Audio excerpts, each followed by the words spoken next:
Magandang gabi pong muli mga kapatid. Sana ay tayo ay magkasama-samang muli. Tayo magpapatuloy sa ating ginagawang araw-araw na pag-aaral sa ating tinatawag nating daily devotion. At ito nga ay ating ibino-broadcast through Facebook, buhat dito sa Santo Tomas, Batangas. So ating pagpatuloy sa gabing ito, tayo ay nasa Isaiah chapter 30 verses 6 to 7. Tapos natin kahapon ang mga naunang talata. So, bago po yan, tayo ay sama-sama uling dumulog at manalangin sa Panginoon. Samahan po ninyo ako. O manaming Diyos na dakila sa lahat. Salamat po muli, Panginoon, sa gabing ito, sa iyong patuloy na pagkakaloob sa amin ng oras, ng kalakasan ng katawan, ng karunungan upang patuloy na makapag-aral ng iyong mga salita. Patuloy mo kaming samahan, Panginoon. Patuloy naming iniaasa sa iyo ang lahat ng ito. Matuto kami at ikaw ay aming maparangalan sa gabing ito. Ikaw na po ang mangusap sa aming mga kapatid, mga kasama na maka-join sa aming pag-aaral sa gabi pong ito. Salamat po, dakilang Diyos. Ito po ang aming panalangin sa pangalan ng Panginoong Hesus. Amen. Amen.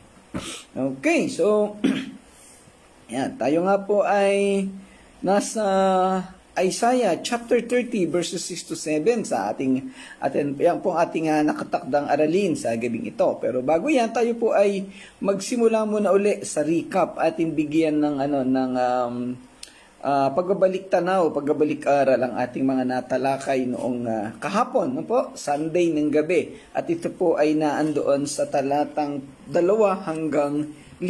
Ang talatang ito ay tumutukoy sa muli nagpapahayag doon sa ginawang pagwawalang bahala ng mga Israelita sa Panginoong Diyos. Sa kanilang sitwasyon na mabibigat, kung saan sila hinatulan ng Panginoon, ang kanilang naisip na maging solusyon sa kanilang mga kabigatan at mga paghihirap ay lumapit sa ibang bansa, at dito nga ay tumakbo sila, nagmamadali silang tumakbo sa lugar ng Ehipto upang doon humingi ng tulong.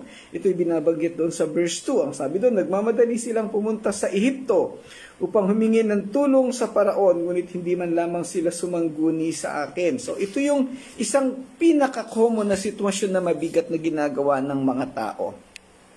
Ang hinihingi ng Diyos sa lahat ng tao, particularly sa mga Israelita at sa kapanahunan natin ng mga mananampalataya, ay sangguniin siya sa lahat ng bagay na ating gagawin.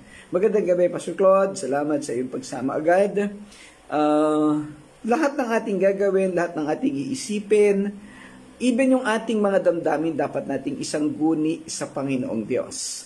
At nang tayo ay magkaroon ng sapat, ng wastong karunungan at kaalaman upang hindi natin ito madalas sa mga kamalian o sa mga bagay na hindi nakalulugod sa Panginoon. Ang ginawa ng mga Israelita, sila ay nagdesisyon sa sarili nila, kaya sila ay nagdiretso doon sa mga Ehipsyo at hindi nila sinangguni ang Panginoong Diyos. Magandang gabi, Ate Alma, sa inyo pong lahat dyan, sa inyong pamilya. Yan, salamat po sa inyong maagang pagsama. Yan. Ang konsekwensya o resulta ng ginawang ito, ng mga desisyon na ito na ginawa ng mga Israelita, ay ang kabiguan. Bagamat sa una, posibleng sila'y natuwa, na-enjoy nila, na sila'y papunta sa Ehipto, pero makikita nila at mararanasan na sa huling panahon, sila ay mabibigo sa kanilang hinahangad na tulong na ibibigay sa kanila ng mga Egyptians. Walang magagawa ang mga Ehipto para bigyang solusyon ang kanilang mga problema at kabigatan. Ang ganitong sitwasyon ay tipikal na nangyayari sa buhay nating mga mananampalataya.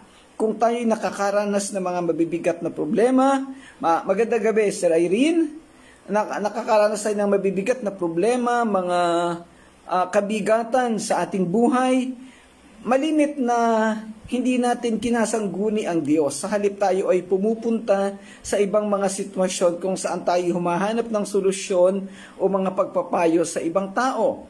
Ang lagi nating tatandaan at dapat nating matutunan sa ating aralin na pinag-aaralan ngayon, sa anumang bagay na mangyari sa atin o gagawin natin, dapat ang Diyos pa rin ang ating uunahin. Magandang gabi, Pastor Nanding. Salamat po sa inyong pagdating.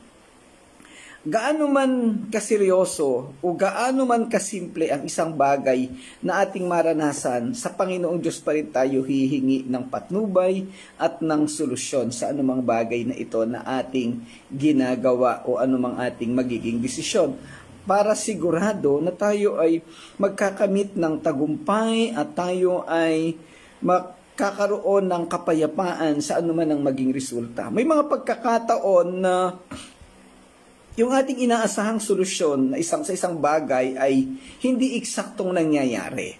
Dahil ang nagiging solusyon ng Diyos ay kung ano ang kaniyang kalooban. Dahil alam ng Diyos kung ano yung makabubuti sa atin. Ngayon, pag naranasan natin ang mga bagay na ito na taliwas sa ating gusto, taliwas sa ating hinihingi o ipinapanalangin ang naging solusyon ng Diyos, kalimitan ay mabibigatan tayo para tayong nabigo kasi ito ang hiniling mo tapos hindi ito ang nangyari. Dahil sumangguni tayo sa Diyos at naunawaan natin sa ating puso't isipan na ito ang kaparaanan ng Diyos, less hassle, hindi tayo mahihirapan, hindi tayo mabibigatan na tanggapin dahil alam natin, nauunawaan natin na ito yung kaparaanan ng Diyos. Alam natin at tinatanggap natin bilang mga mananampalataya na meron tayong gustong mangyari, pero alam natin na mas dapat na mangyari ang kalooban ng Diyos dahil siya ang nakakaalam ng posibleng maging resulta ng mga mangyayari sa ating buhay. Ngayon, ang pagkakaiba nito, kung tayo sa ibang tao o sa ibang sitwasyon sumangguni kung hindi sa Diyos, pag tayo'y nabigo, hindi natin ganun mauunawaan kung ano yung dahilan, bakit nangyari ang mga ganitong bagay, bakit ito ang naging solusyon o naging katugunan sa ating hinihinging tulong o kaya ay panalangin. Pag ang Diyos ang ating sinangguni, pwede nating sabihin na ito ang kalooban ng Diyos kasi alam niya ang nangyayari sa atin. Pero pag ibang tao ang ating sinanggunian, pag sa ibang tao tayo humingi ng tulong, maaari mo bang sabihin na ito ang kalooban ng taong ito? Samantalang pareho lang din nating silang tao. So hindi nila kayang panindigan ang kanilang magiging payo sa atin. At wala tayong maaasahang tagumpay sa mga ganoong sitwasyon. At yan nga ang nangyari sa mga Israelita. Kaya sa bandang huli, na naranasan nila ang matinding kabiguan dahil hindi nila sinunod ang direksyon ng Diyos at pumunta sila sa maling sitwasyon kung saan ay humingi sila ng tulong. Kung naunawaan lang nila na tanging ang Diyos ang makapangyarihan sa lahat at makapagbibigay ng solusyon sa kanilang problema, sigurado hindi sila makakaranas ng kabiguan. Ayan. Pero nangyari na ang sitwasyon na yon. Ngayon, ito yung napakatagal nang nangyari sa lumang tipan, sa buhay ng mga Israelita. Bakit natin ito pinag-aaralan? Bakit pa ito tinatalakay? Tapos na to. Actually, maraming mga churches, maraming mga Kristiyano o pastor na wag na nating pag-aralan ng lumang tipan. Tapos na yan. Doon na tayo mag-focus sa bagong tipan. Kasi ito na yung para sa panahon natin. Minsan nga, pati bagong tipan, hindi na rin pinag-aaralan. Naka-focus na lang sila sa mga contemporary issues and situations. Ngayon, tama bang sistema yan? Hindi po yun tama. Dapat nating pag-aralan lalo ang lumang tipan para maunawaan natin ang kahalagahan nito sa ating buhay. For example, itong lesson na to, itong kasaysayan ng Israel, alam niyo po, ang nais ituro dito sa atin ay ibinibigay sa atin na halimbawa ang mga nangyari sa Israel nung kapanahonan nila. Yung kanilang katigasan ng ulo, yung pagmamataas nila, yung kayabangan, yung pagtalikod sa Diyos. Ito'y mga halimbawa na ibinibigay sa atin. Kasi ang mga Israelita ay nakaranas ng matinding problema, ng matinding kabigatan, mali ang kanilang naging solusyon, kaya lalo silang naghirap. Ngayon, itinuturo sa atin, ipinapaunawa ang mga aralin na ito, bagamat napakatagal nang nangyari para hindi na tayo gumawa ng kaparehong desisyon o ng kaparehong sitwasyon. Para sa buhay natin ngayong mga mananampalataya, ay makasigurado tayo na magiging maganda ang kalalabasan ng ating mga gagawin. Dahil mananatili tayo sa paghingi ng solusyon buhat sa Panginoong Diyos. Hindi na natin gagayahin yung mga naging pamamaraan ng mga Israelita.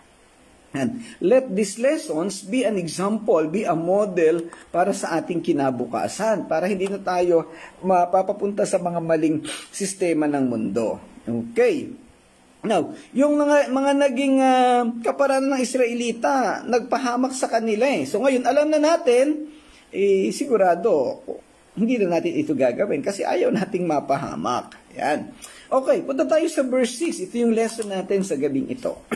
Ang sabi dito, ito ang mensahe ng Diyos tungkol sa mga hayop sa katimugang disyerto, sa lupain ng kaguluhan at dalamhati, sa lugar na pinamamahayan ng mga leon, ng mga ulupong at mga lumilipad na dragon. Ikinakarga nila ang kanilang kayamanan sa mga asno at mga kamelyo. Sasalin sa King James, the burden of the beasts of the south into the land of trouble and anguish, from whence come the young and old lion, the viper and fiery-flying serpent. They will carry their riches upon the shoulders of young asses, and their treasures upon the bunches of camels, to a people that shall not profit them. Okay, itong binabanggit na larawan dito, yung mga kayamanan nila sinasabi ikakarga sa likuran ng kanilang mga kamelyo para dalhin doon sa lugar ng Ehipto. Napag-aralan natin ng mga nakalipas na araw na pag ang isang tao dumalaw sa isang bayan, lagi itong may pasalubong, lagi itong merong regalo. Ito ang mga Israelita, hindi sila basta bibisita lamang sa Ehipto sila ay hihingi ng tulong at paraon ang kanilang pupuntahan. Kaya sigurado na matinding kayamanan ang kanilang daladala. Yan. Ang talatang ito ay pagpapatuloy ng kasaysayan ng mga Israelita sa Juda nang sila ay humingi ng tulong sa Ehipto para sa kanilang kaligtasan laban sa mga Assyrians. Kinalimutan nila ang Diyos na maaaring magbigay sa kanila ng sapat na tulong upang sila'y maligtas sa lahat ng uri ng kapahamakan at may kakayahang magkaloob sa kanila ng lahat ng uri ng pagpapala. Hindi inisip ng mga Israelita na ang Diyos ay may kakayahang ipagtanggol sila o iligtas sila sa kamay ng mga Assyrians. Nawalan sila ng tiwala o posibleng hindi sila talagang naniniwala sa Diyos. Ang ugaling ito ng mga Israelita ay sumusukat sa lawak at level ng kanilang pananampalataya at pagkakilala sa Diyos. Hindi nila totoong kilala si Yahweh. Wala sa kanila ang tunay na pananampalataya sa tunay na Diyos. Pinaalalahanan sila ni Propeta Isaiah hinggil sa kahihinatnan ng kanilang maling pagtitiwala. Subalit hindi sila naniwala at sumunod sa mga babala at pangaral ng propeta. Hindi nila inintindi yung mga babala, mga pangaral ni Propeta Isaiah. Sa halip ay nagdesisyon sila ng sarili nila. Sa panahon ng kagipitan, ang mga tao ay karaniwang humahanap ng solusyon sa iba't ibang pamamaraan na karaniwan ay taliwas sa kalooban ng Diyos. Ito ang sitwasyon na nangyari sa Juda nang sinubukan nilang makakuha ng tulong sa mga Egyptians. Isang bansang inakala nilang may kakayahang tumulong sa kanila. Subalit ang katotohanan ay lalong nagdala sa kanila sa pagbagsak at kapahamakan, parehong sa harap ng ibang tao at sa harap ng Panginoong Diyos. Lalo silang napahiya, lalo silang nabigatan at namroblema. Yung inaasahan nilang solusyon na mangyayari sa kanila ay hindi nila nakamit, na sayang pa ang kanilang kayamanan na ipinagkaloob nila doon sa Parao. Binanggit sa talata ang pasanin ng mga hayop sa timog. Sa King James yun. O kaya naman sa MBB, sa Biblia ang ginagamit natin, mensahe ng Diyos tungkol sa mga hayop sa katimugang disyerto. Yun ang binabanggit. Ang mga salitang ito, yung mga unang pananalita na ito, ay tumutukoy sa mabigat na pasanin o kahihinatnan ng kakaharapin ng mga tao ng Juda dahil sa kanilang mga aksyon. Ang lupain at kaguluhan at paghihirap o dalamhati ay kumakatawan sa pagdurusa at paghihirap na mararanasan ng mga tao bilang resulta ng kanilang pagsuway. Makakaranas sila ng matinding kahirapan dahilan sa kanilang pagsuway, pagtalikod sa Diyos at pagpunta doon sa maling lugar. Humihingi sila ng tulong, ng pag-asa sa mga tao na wala namang maibibigay sa kanila. Ang pagbanggit sa lugar na pinamamahayan ng mga leon, bata at matanda, mga ulupong at lumilipad na dragon o ahas, dragon or serpent, ay sumisimbolo sa mga panganib at banta na kakaharapin ng mga tao. Ang mga hayop na ito ay kumakatawan sa mga kaaway at mga kalaban na aapi at magpapahirap sa mga tao ng Juda. So kung mababasa natin uli doon, ang sabi ay, sa lugar na pinamamahayan ng mga leon, ng mga ulupong at mga lumilipad na dragon. So ito'y tumutukoy doon sa mga Egyptians, doon sa lugar ng Ehipto, na kung saan pinuntahan nila. Doon sila humanap ng tulong sa mga lugar na hindi naman sila matutulungan, sa halip sila ay lalong mapapahamak. Dahil ang by clan, ang mga Egyptians ay kalaban nila. Dahil ito ay hindi ito mga tagasunod ni Yahweh, ito ay mga hintil. Ang nakakapagtaka na naging desisyon nila ay bakit doon sila humingi ng tulong. Yan, ito ay nagpapakita muli ng kanilang kawalan ng respeto, kawalan ng paggalang sa Panginoong Diyos. Ang mga imahe ng ikinakarga nila ang kanilang kayamanan sa mga asno at mga kamelyo, at pagdadala ng kanilang mga kayamanan sa mga balikat ng mga batang asno at ang kanilang mga kayamanan sa mga bungkos ng kamelyo ayon sa King James, ay nagpapahiwatig ng desperasyon at kahirapan na kakaharapin ng mga tao habang sinusubukan nilang dalhin ang kanilang kayamanan at mga ari-arian sa isang lupain na hindi nila mapapakinabangan. Para bagang ibinigay na nilang lahat ang kanilang kayamanan, ang kanilang kakayahan doon sa mga Egyptians. Yung pagbibigay ng kanilang kayamanan, ng kanilang kakayahan, ng kanilang pag-aari ay tumutukoy doon sa total trust. No, parang ipinagkatiwala na nila yung buong buhay nila sa mga Egyptians. Kasi ang daladala nila ay hindi simpleng kayamanan. Ito na'y tumutukoy sa kanilang buhay. Kaya lang ang nakakalungkot, ibinigay nila, ipinagkatiwala nila ang buhay nila doon sa mga tao na hindi naman sila matutulungan. Again, nabanggit natin na tradisyon o kultura sa sinaunang panahon ang pagreregalo. So ito ay hindi simpleng pagreregalo dahil buhay ang hinihingi nilang kapalit. Yung sila'y tulungan laban sa mga Assyrian. So merong kapalit. No, merong parang may ibibigay kang regalo para tulungan kanila. So posibleng ang nangyari dito, tinanggap ng parao ang kanilang mga regalo, yung mga pasalubong nilang kayamanan, pero sa bandang huli, hindi naman sila natulungan. Kaya yung kanilang pagtitiwala sa mga Egyptians ay nabaliwala. Bandang huli, sila ay napahamak din, nabihag din ng Assyrians, at sa bandang huli ay mga Babylonian naman. Kaya nga talagang kaawa-awa ang nangyari sa kanila. Bakit nangyari ito sa kanila?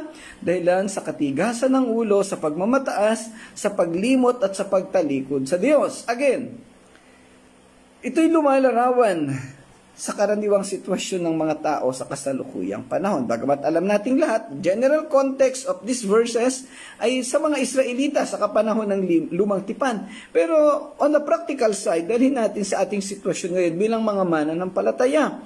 Napakaraming mananampalataya sa kasalukuyang panahon na hindi buo ang pagtitiwala sa Diyos. Hindi sila totaling sumusunod sa kalooban at kaparaanan ng Panginoon Diyos. Magandang gabi, Sister Jane. Salamat sa iyong pag-join sa gabi ito.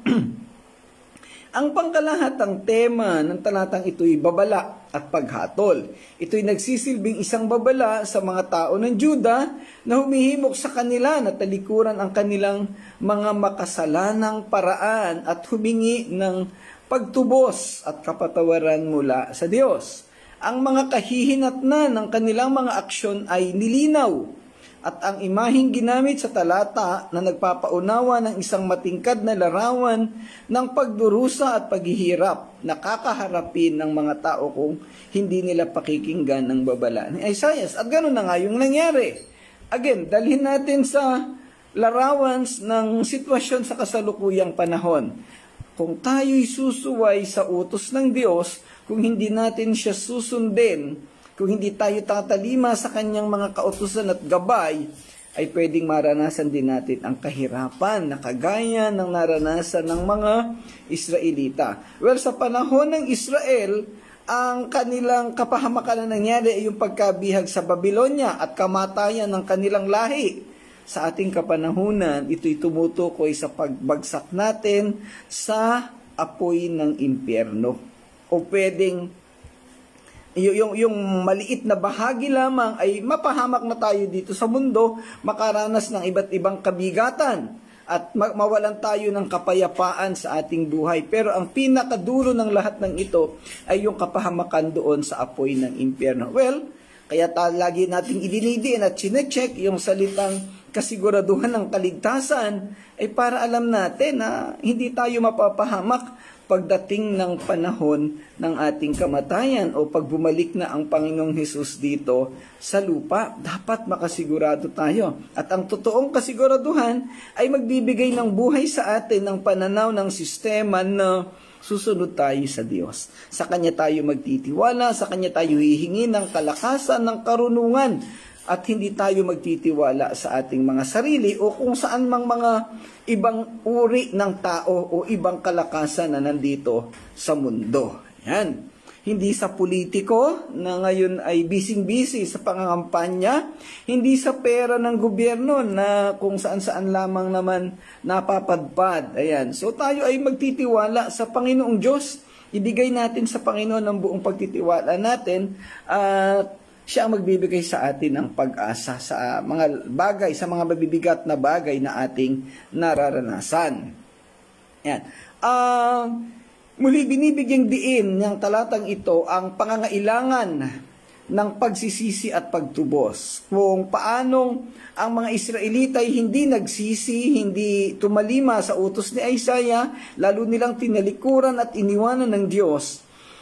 Again, ang mensahe nito sa ating buhay ngayon, tayo ay kinakailangang magsisi, manumbalik sa Panginoong Diyos at siya lamang ang sundin sa ating mga buhay.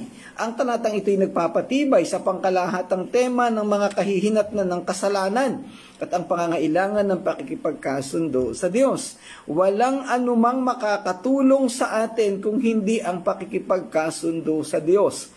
Kaya lagi nating idinidiin sa ating mga pag-aaral, minsan sa mga mensahe sa paglinggo, na yun lang naman ang pinakamahalaga sa lahat, ang ating pananampalataya at pakikipag-ugnay sa Panginoong Diyos. Lahat ng iba pang bagay na ginagawa natin ay secondary lamang, mga pangalawa lang yan.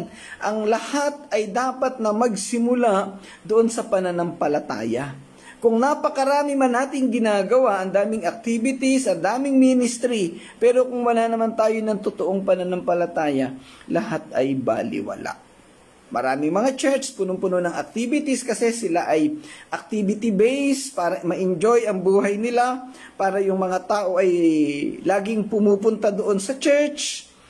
Pero ang dapat nating siguraduhin sa likod ng napakaraming gawain at activities na yun ay yung katotohanan ng pananampalataya, yung kasiguraduhan ng kaligtasan.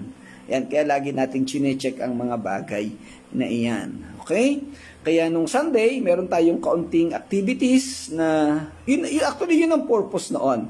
Kasi sa hirap ng buhay na nararanasan natin sa mundo, ako bilang tagapangunan nyo, gusto kong masigurado na naandun kayo sa level ng mayroong totoong pananampalataya sa Panginoon. At sigurado na may kaligtasan. Kasi kung ano't ano man ang mangyari sa atin dito sa mundo, babalik at babalik tayo doon sa level ng ating pananampalataya sa Panginoon. Yun ang pinakasusi, yun ang pinakasimula ng lahat ng bagay.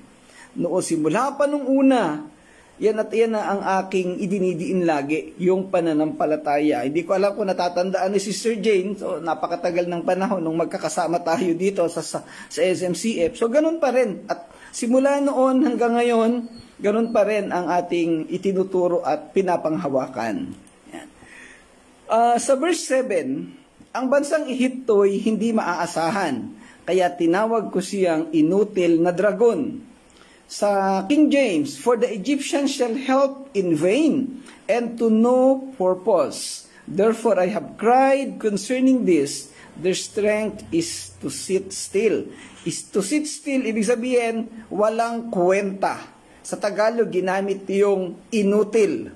So, naandyan lang siya, pero wala siyang kakayahan. Walang magagawa. So, ito'y lumalarawan doon sa sitwasyon ng mga Israelita. Magandang gabi kay Cecil. Napadaan ka lang sa ating gawain. Maraming salamat po. Yan.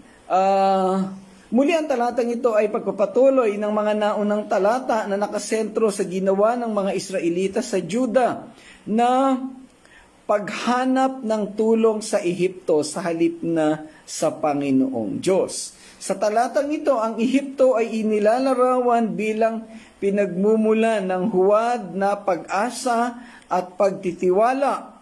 Ang mga tao ng Juda ay binabalaan laban sa paglalagay ng kanilang pagtitiwala sa lakas at tulong ng Ehipto. Dahil sa huli ay hindi ito magdadala sa kanila ng anumang pakinabang.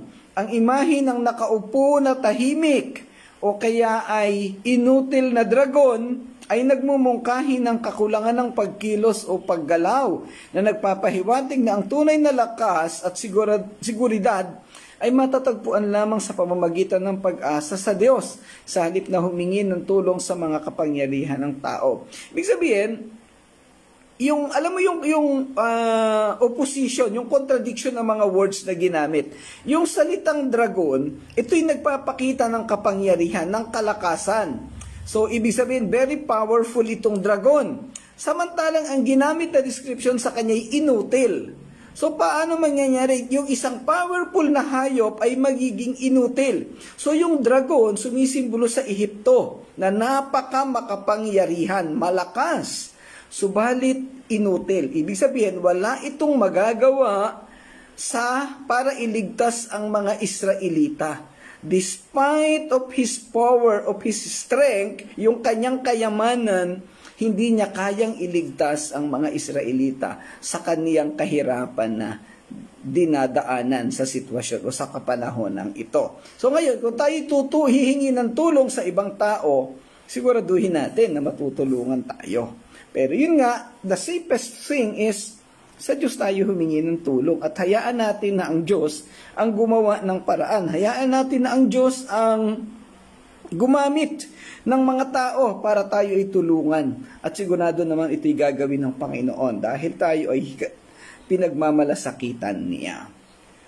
Gaya ng mga nakalipas na pag-aaral, ang talatang ito'y naglalaman ng patuloy na paalala at babala sa mga tao sa Juda ng kahihinatnan ng kanilang maling desisyon. At ganoon na rin desisyon natin sa kapanahunan ngayon. Ang kanilang desisyon na humanap ng kaligtasan sa mga tao sa ibang bayan habang isinisiksik sa kanila ng Diyos na sa pamamagitan ni Propeta Isaiah na ang kahalagahan ng pagtitiwala sa Panginoong Diyos. Ang mensahe ni Isaiah ay iisa lang.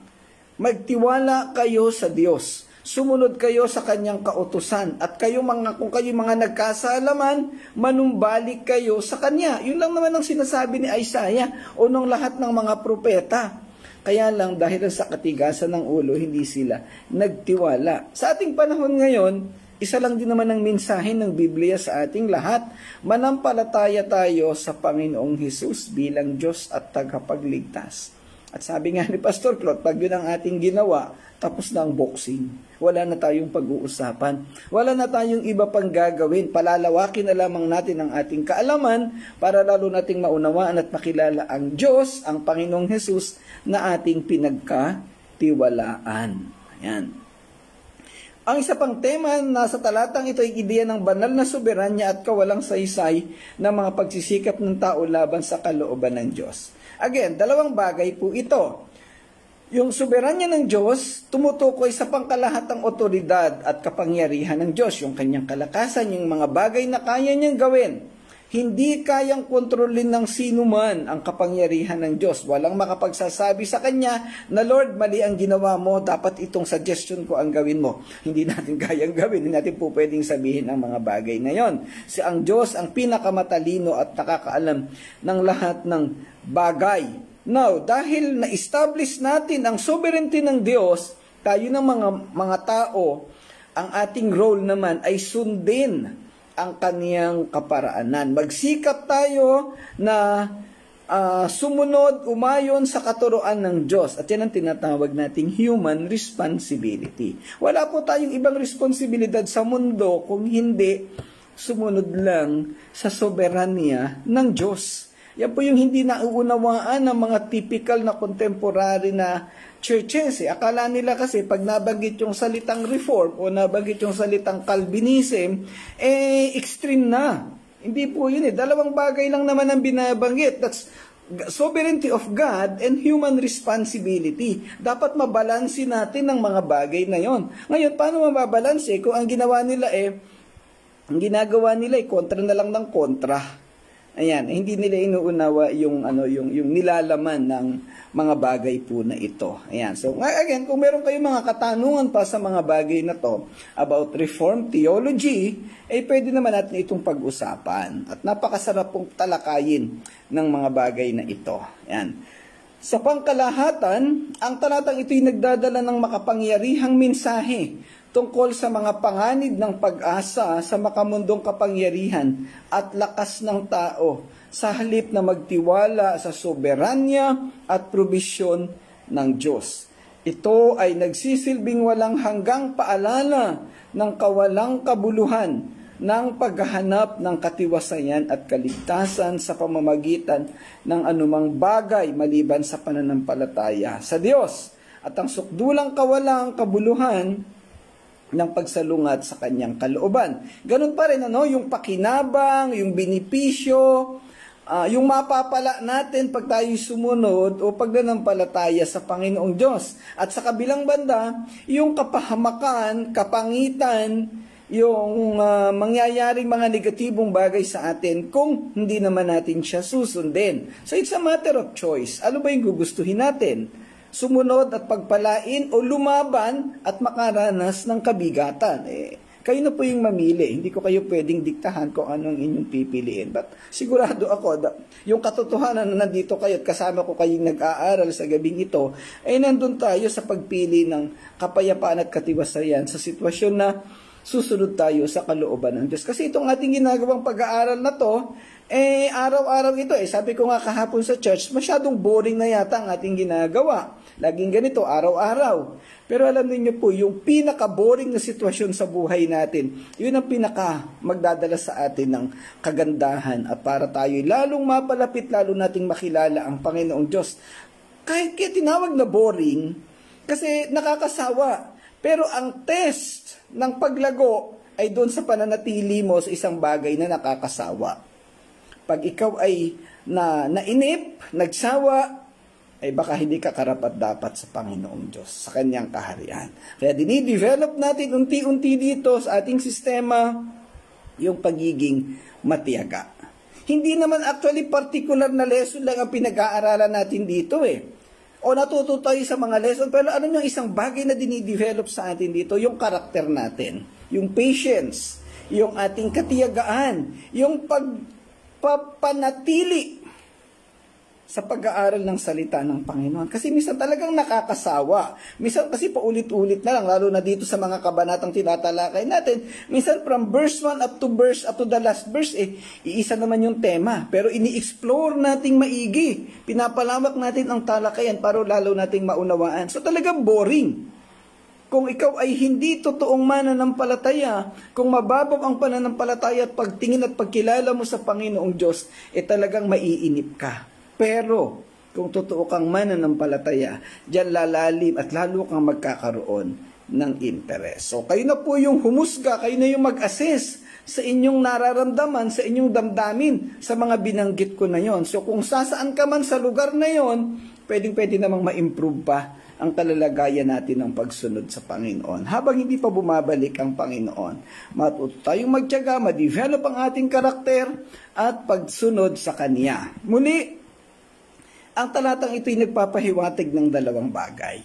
Ang pagsunod at pagkilala sa Panginoong Diyos dahil Siya ang pinakamakapangyarihan sa lahat. Siya ang may kakayahan na magligtas sa atin, magsaayos ng ating buhay, at palaguin ang ating pananampalataya sa Kanya, at sa huli ay magkamit tayo ng pagpapala, ng kapayapaan na hindi natin makukuha sa mundo. Ayan, salamat Pastor Claude. Bawal mainip, bawal mainggit, bawal mainis. Dapat mas lalong ma-inspire at mag-aral. Ayan po. Yan po dinidevelop sa atin ng Panginoon sa mga bagay na ito. Huwag po tayong gagaya sa mga Israelita na naging mainipin. Ayan. Okay, so pansamantala hanggang doon po muna ang ating aralin sa gabing ito. Bukas ay magtutuloy tayo sa mga susunod na talata. Salamat muli sa inyong pagsama mga kapatid. Nawa ay natuto kayo sa ating pag-aaral sa gabing ito. Ang pagkatuto ay isang refleksyon ng tunay na pagsunod at pananampalataya sa Panginoon. Salamat po, tayo po'y manalangin. Ama naming Diyos na dakila sa lahat, salamat pong muli sa gabing ito sa katatapos naming pag-aaral, sa mga aralin, sa mga lesson na ito, at sa mga bagay na itinuro mo sa amin. Salamat sa mga kapatid na lagi naming nakakasama, nasa iba't ibang lugar man kami, Panginoon, ay nagkakatugma kami at nagkakaugnayan sa ganitong aralin. Patuloy mong pagpalain ng bawat isa sa mga sitwasyon na pinagdaraanan, patuloy mo kaming bigyan ng katiyagaan at patuloy kaming sumunod at magbigay ng karangalan sa iyo. Salamat po, dakilang Diyos, ito po ang aming dalangin sa pangalan ng Panginoong Hesus. Amen. Amen. Okay, salamat po muli mga kapatid. Salamat sa inyong pagsama. Pagpalain po kayo ng Panginoon. Medyo na-late na si Sammy sa pag-join. Tapos na tayo. So, susunod na lang ulit. Okay. God bless everyone. To God be the glory. Bye-bye po.